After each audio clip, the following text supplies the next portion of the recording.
currículo criminal de Tiago Brenan é muito mais vasto do que se imagina.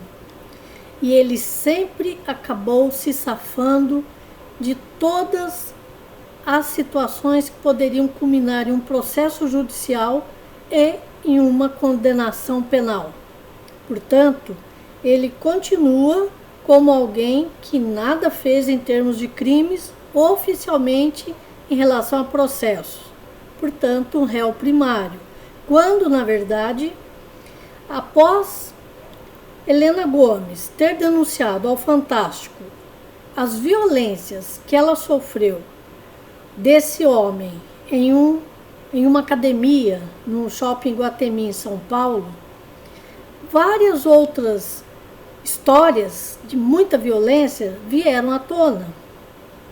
Só para lembrar, Helena, nessa academia no shopping em São Paulo, depois uma outra mulher que não quis se identificar, mas que mostrou inclusive a tatuagem a que foi submetida com as iniciais dele, marcada como se fosse um animal, propriedade dele, e sofreu também muitas agressões, tanto socos, estupro, ameaças e divulgação de imagens íntimas, né, e tantas outras, né, que ela sofreu também.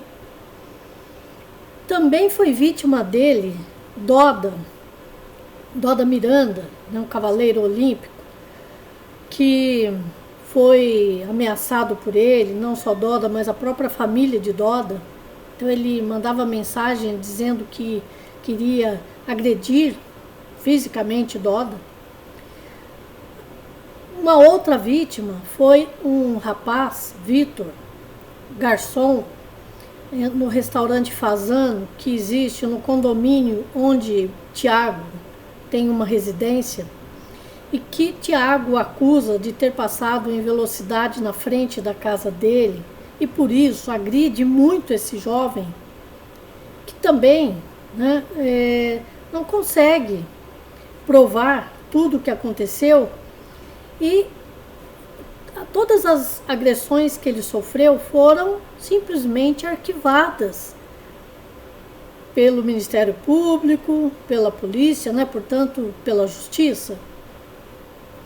Se não bastasse, um técnico de enfermagem em um hospital famoso de São Paulo também foi por ele agredido, porque solicitou que ele se dirigisse a um vestiário, visto que Tiago havia ido ao hospital para fazer exames, e Tiago achou que o rapaz estava sendo petulante ou algo assim, e começa a agredi-lo também, muitos socos, ameaças, etc., dentro do próprio hospital.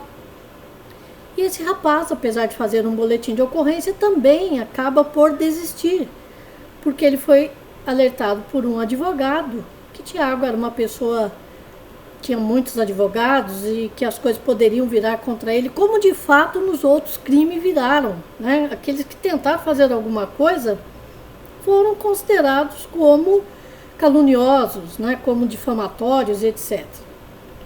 Também não escapou Jason, primo de Tiago, que, segundo ele, por não aceitar, né, as ofensivas dele, nunca ter engolido, né, aquele jeito, né, violento dele, e por estar com câncer, Tiago o apelida de Cancinho.